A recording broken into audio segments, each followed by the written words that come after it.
Welcome to Live the Dream with yours truly, Marty Kaiser. Buckle up and let's get started. Happy Friday, everyone. This is Marty Kaiser with our Friday edition of Real Estate Tidbits. Hope everyone is doing well. I did want to go over a number of things today that I think you're going to find hopefully pretty interesting and, in my mind, pretty exciting. I mentioned on social media yesterday that we were going to be making some changes, so let me go over those first and kind of give you an overview of what we're going to be doing and an explanation of why we're going to be doing it. Starting a week from Tuesday, which will be July 28th, we're going to add a second podcast, and that's going to be strictly about sports. So for those of you that like sports, it'll be a great opportunity. If you don't like sports, I certainly understand. The reason I'm going to be doing a sports podcast is for three reasons. Number one, I really enjoy sports. I think I know a lot about sports, and I think I can make quite an interesting show for people. I've been trying in our real estate podcast to incorporate a little bit of sports, but I thought I've come to the point now where in the real estate podcast, I'm going to focus just on real estate and not on anything else. So that's another reason for putting together a freestanding sports podcast.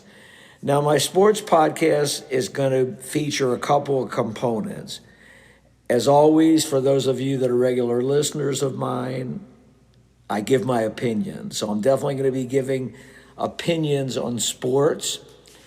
I'm going to incorporate those opinions with facts.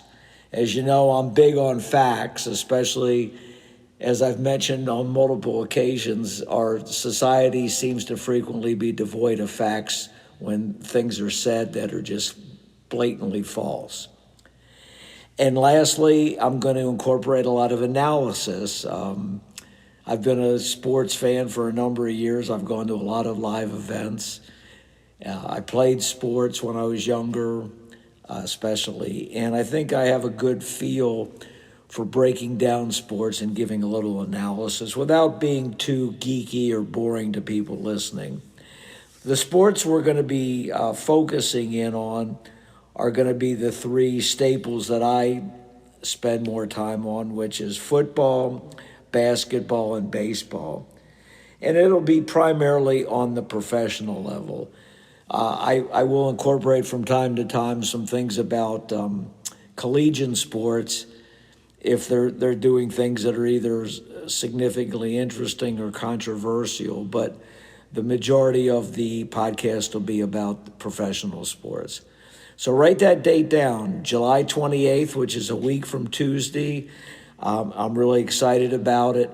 It should be approximately a 30-minute podcast. So accordingly, because we're going to be doing the second podcast, as I mentioned, our Friday podcast is going to basically get back to the name, and it's going to focus strictly on real estate. What I'll be doing, of course, is giving data like I always do. I'll be giving my opinions on things. I'll be talking about real estate trends. And I'll also be giving you some real-life stories that I've experienced to kind of correlate to some of the opinions I'll be giving, or to show how certain things can happen based on the experiences that I've had. And I've been in real estate a long time, of course, and fortunately I've stayed very busy, but I've experienced a lot of different scenarios. One thing about real estate, I always tell people, you always experience something that you hadn't experienced before. And sometimes it's very outside of what you would consider a normal interaction. So I think you'll find some of my stories that I go into quite interesting. So the change in format is going to start a week from today on Friday's podcast. And that date will be the 24th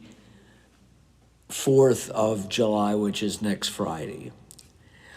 So that's that. So let's get into the meat and potatoes of what we're going to do today. I'm going to obviously talk about real estate, data, and trends. But as this is going to be my last show for injecting social and political issues, I am going to focus on that somewhat. Now, let me explain why I'm going to eliminate the political and social aspect of my podcast. It's not for lack of information. I could go on for hours about kind of the, let's just say, unusual nature that we're experiencing in society. But the reason that I don't want to do that any longer is because, quite frankly, it's exhausting, at least for me personally. I know I've mentioned on previous podcasts that I know a lot of people typically are ignoring the news now. They just don't want to hear the news because it's so, there's a lot of depressing things, a lot of negative things, a lot of irrational things, so people try to avoid the news. For me, I don't avoid the news, obviously, but it's even getting too depressing and weird for me. So I'm going to go over a few really important things that have happened over the last few days. It just led itself by timing into a tremendous way for me to end my political and social format on this podcast. So socially as well as economically, where are we at? Well, I would say we're in a bad place. And why do I say that? Well, I'm ordinarily, I try to be a positive person. I look at things half full as opposed to half empty. But I can't help but scratch my head and get sad of how we've deteriorated. This has been a gradual progression, but the last 2 years have been unparalleled for behavior that is just unheard of. And why is that? Well, President Donald Trump has done a phenomenal job of changing how our society functions. He's put his stamp on it where it's so much different than the way our Constitution was intended, the way our society had functioned for a number of years, and what a democracy is predicated on. But he's been a master of incorporating what he wants done regardless of the legalities of it. What he's done, he's incorporated kind of what he feels should be done, what makes him feel good about himself, and he's studied other leaders, I think, and adapted some of their techniques in a lot of totalitarian regimes.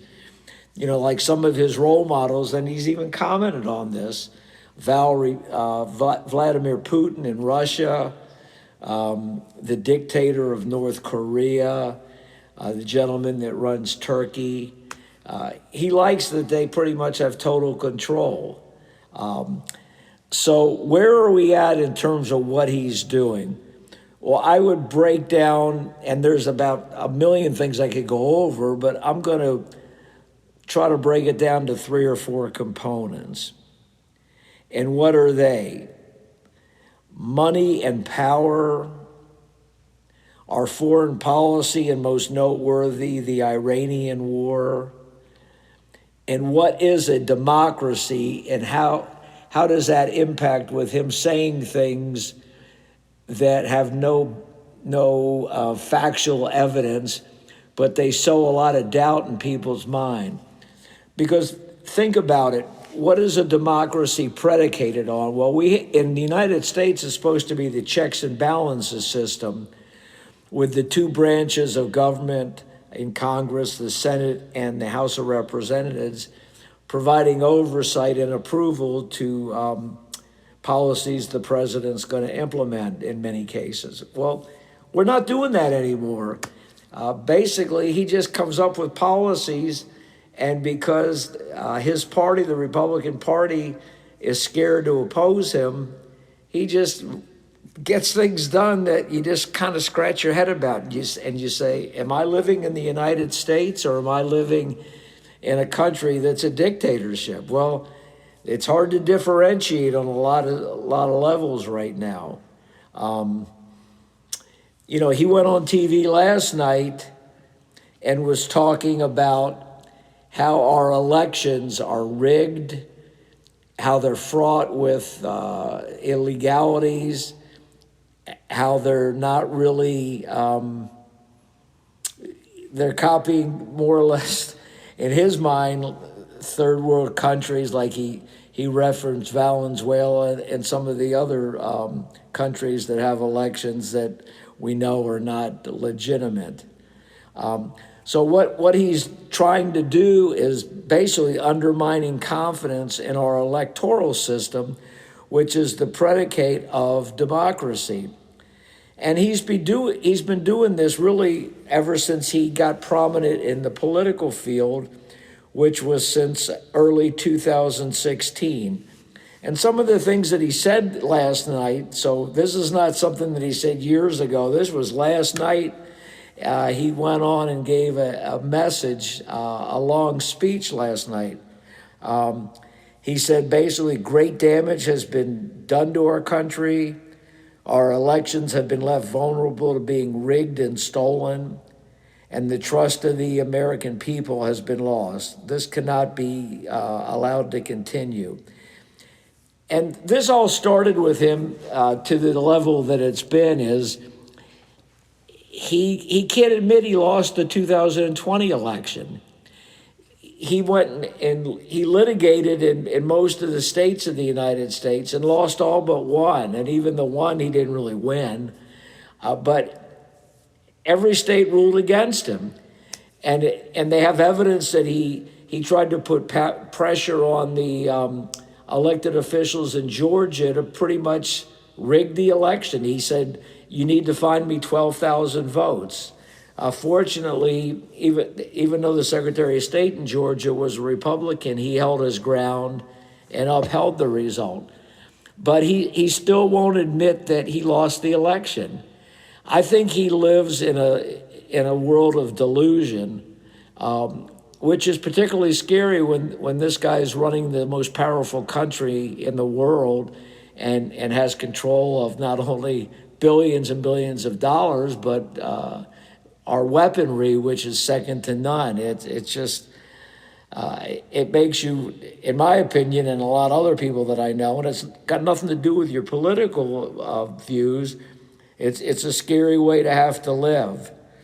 And if you actually go back those 10 years that I'm mentioning to 2016, there was a lot of innuendo and a lot of conjecture that the Russians were heavily trying to influence our 2016 elections against Hillary Clinton and in favor of Donald Trump.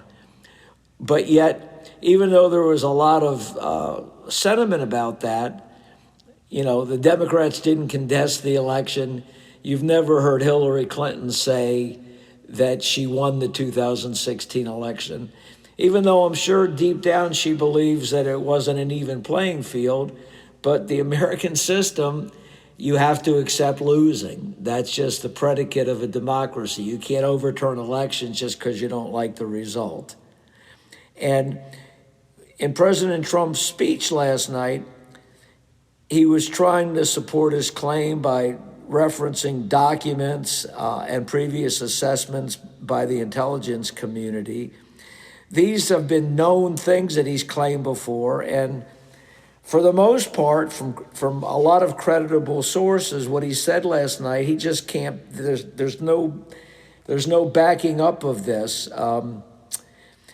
There's been a lot of studies, and all the studies say that our election security is very good.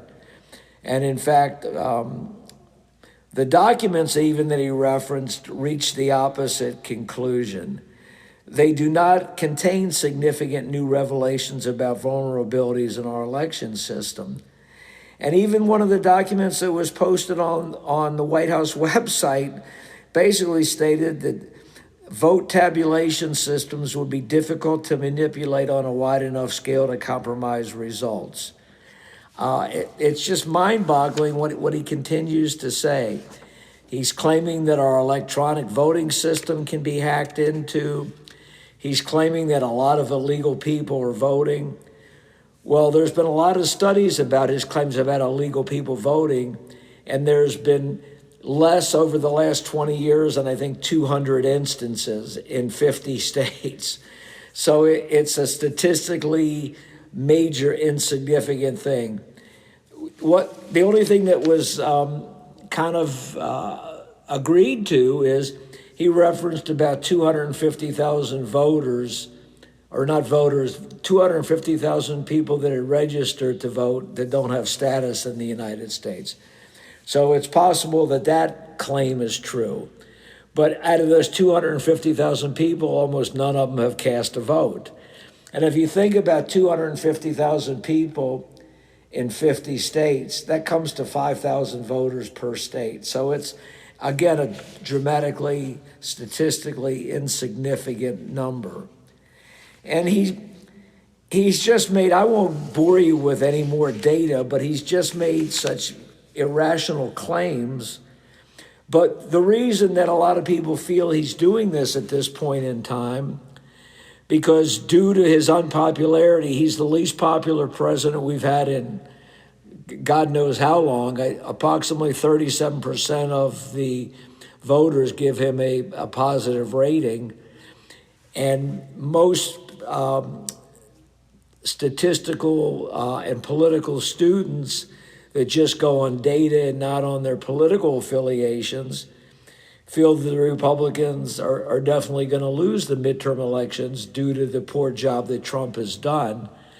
And he's trying to set the scenario to possibly contest these elections and to sow doubt in people's minds. Well, that's how you crumble a democracy, and that's a very scary thing. And there's a lot of sources of pretty rational people who are very creditable and are not, they're not liberal Democrats and they're not conservative Republicans, that basically have refuted what he's saying. It's I don't know how you can say it any other way, but he acts like he's very delusional. But I have to give the devil his due.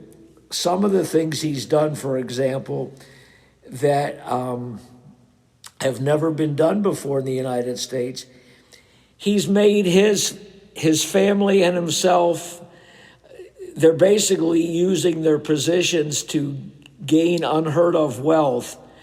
The two or three areas that they're having millions and billions of dollars flow into Trump and his family are the crypto clearance, or what we've referred to as crypto in the financial sector. He's changed a lot of the regulations to make it easier to do that with less government oversight. And from what everybody has gathered that publishes this data, the Trump family has made somewhere between $500 million and $1 billion or so in the last year and a half on crypto trading. And it's kind of like insider trading. Now, interestingly, even though the Trump family's made all this money, a significant majority of the crypto investors, like more of the common American citizen, has lost money in crypto. Funny how that works, where the insiders are making ungodly sums and the average Joe is losing money. And the president in particular, there's the emolument clauses, and they're supposed to not profit off their presidency, but he's pretty much ignored that, and Congress is just turning a blind eye to that.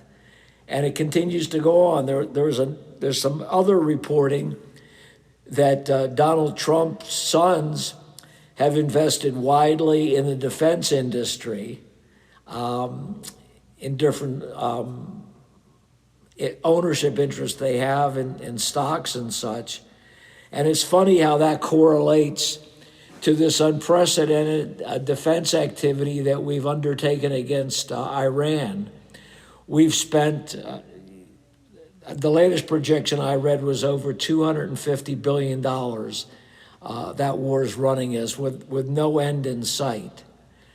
And again, I've commented before, I thought this was the worst incursion we've had in the last 100 plus years, probably goes back to the turn of the century, so that's 1900s, that's 125 years.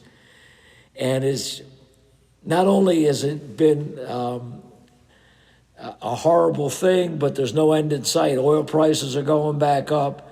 The world is obviously unsafer right now. There's more rumors about Trump's own life is in danger due to assassination, that we have to be more fearful in this country now of terrorist activities. And there's no end game. We don't have really a solution to how we're going to not only put an end to this, but to make the world safer, because this was an ill-conceived plan. There was never any thought to, well, even if we are somewhat successful, how do we get Iran to go along with this? Well, if you know anything about the Iranian culture and the people in charge, they don't work the same way that we do. They're willing to lose their life, and they're not going to back down. They're not like Venezuela that pretty much gave in before a gunshot was made. And so we're just worse off, and we've given them the credibility now they can stand up to the United States. And they're using the Strait of Hormuz, which has affected the whole global, not only economy, but energy, and this could be a permanent condition. How are we going to stop this? Well, nobody's very confident that we are going to be able to stop this.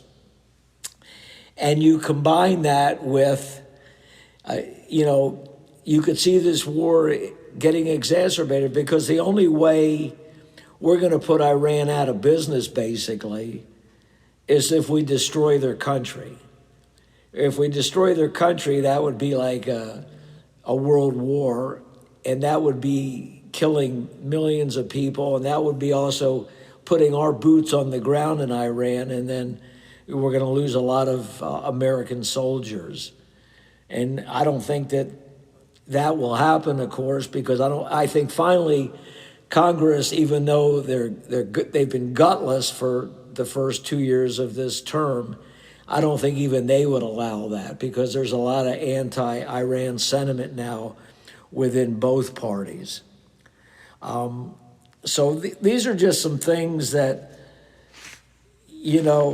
you scratch your head and say, this could never happen in the United States. But it has happened. He's made everybody fearful of him. The few Republican congressmen and senators that come out in public and oppose him, he basically goes after them with a vendetta and makes sure that they're defeated in their primaries. So he eliminates anybody that opposes his views.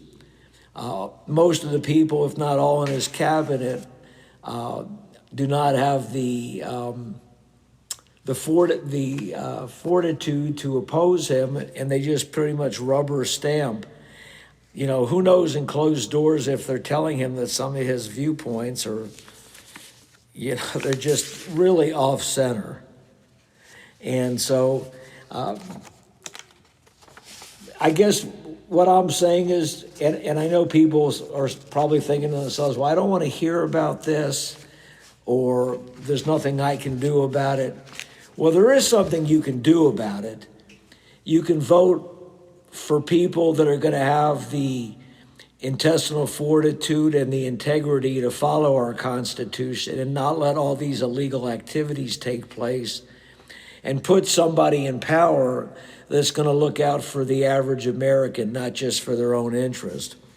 One other thing I'll mention when I talk about money and power, and this is quite interesting too, and I would title it The Mystery Money Powering Trump's Second Term. So basically what he's done, which is brilliant on his part, but again unheard of, he's turned his second term into an unprecedented fundraising blitz. He's raised, according to most people that know about this, well over $500 million from wealthy donors, and he stashes it in a large network of committees, cultural institutions, nonprofit organizations that he and his allies, control. And for example, a lot of companies that want regulations passed, they want to get lucrative contracts, they want favorable policies, have poured millions of dollars into these funds, which have been a key component of how Trump's pursuing his political and personal priorities. You should question, where is this cash coming from? Basically, these companies and big donors are buying influence. And so our country increasingly is being run by a small minority of rich people that are basically giving a legalized method of bribing President Trump and his allies. And the Supreme Court is contributing to this because, again, they're deregulating more and more, and they're letting all these third-party groups under the guise of fundraising donate money with little or no controls over this. So, I mean, it's really, I just scratch my head and I feel bad, not only for myself, but what kind of world are our children and grandkids inheriting? And it's going to take fortitude on our elected officials, but more importantly, the voters need to be proactive. I don't care if you're the most conservative person, if you're most liberal person, but you should be sickened by this and dramatically opposed to it. And the thing in our political system, too, is unfortunately the extremes have more influence because they're the ones that are getting out and voting, and they're making their views more public, where the average middle-of-the-road person, whether it's a moderate Republican or a moderate Democrat, they count for about 70% of our electorate, but they just don't have much influence, and they're not voting. When they get disillusioned, they're just sitting out these elections. So it's letting more of this corruption, separation of the classes, and money-hungry people. And then you see the erosion of rights.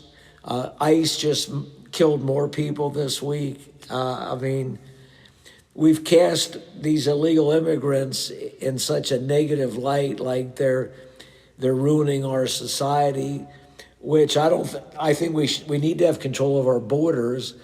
But I think it's a far stretch to say the majority of illegal people are ruining our society. Most of them are just trying to support their families. We need to revamp our whole immigration system, but that's a story for another day. That's been a problem for 45 years.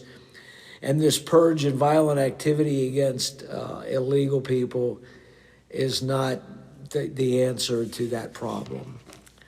So those are a few of the things, and as you can see, they're quite alarming and they're quite negative, and obviously they affect my peace of mind as well as a lot of other people. So like I said, this is the last podcast I will mention these. Last but not least, let's go over some statistical data when it comes to real estate. As you know, I go over a lot about Hunters Creek. And Hunters Creek right now is up to 49 listings. The inventory has increased significantly over the past 2 to 4 weeks. So it looks like we're definitely in a trend of increasing inventory. Buyer activity, while holding its own and being very solid, is not keeping pace with seller activity. So that's a trend to keep a careful eye on. Because if seller activity continues to basically exceed buyer activity, eventually the market's going to turn into a buyer's market. We haven't reached that point yet. Right now, we're what I call in a transitional market. And just focusing on Hunters Creek, for example, we have an inventory level of about 4 months. And that basically means that when you look at the number of listings out there versus the number of homes selling, the inventory level is about 4 months. And that's considered kind of a balanced market. Normally, a heavily seller-laden market, inventory would go from anywhere from under 1 month to about 3 months. And heavily buyer market would go from 6 months to 12 months. So right now in the Hunters Creek market, which is a big market in terms of activity, so it's a good market to study, the activity level is about 4 months. So that's pretty neutral at this point. So we'll keep a close eye on that. But price values are holding their own right now, which is a good thing. But with this latest thing of the peace talks breaking down, we'll just have to keep a close eye because, again, the inflation worries are out there, gas prices are going up, interest rates are jumping around more. So it's a little harder to predict and it's more erratic. So we will keep a very close eye out on that.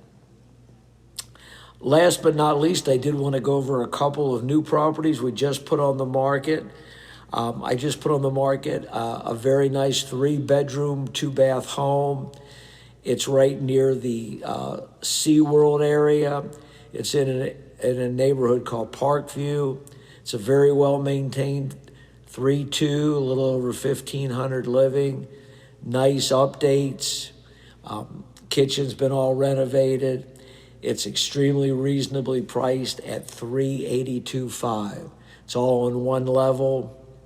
If you'd like more information about that property, again, call me, Marty Kaiser with Better Homes and Gardens, 407-595-9700. And another property I just put on the market is in Hunters Creek. It's a 4-bedroom, 2.5-bath. It's a 2-story home. It's got a nice large backyard. It's been well maintained. Has an asking price of $524,900, and the sellers are offering some closing cost assistance on an accepted contract. The house was built after 2000, so it's in the newer phase of Hunters Creek. So again, call me if you'd like information on these two or any other property, or if you just want to chat about real estate. I can be reached at 407-595-9700, or my email address is marty@floridasells.com. We have all our Real Estate Tidbits podcasts. They're all online, so if you want to see an old podcast, you can tune into that as well. And remember, starting a week from Tuesday, we're going to have our sports podcast as well, starting on July 28th. So that's all for today. This is Marty Kaiser out.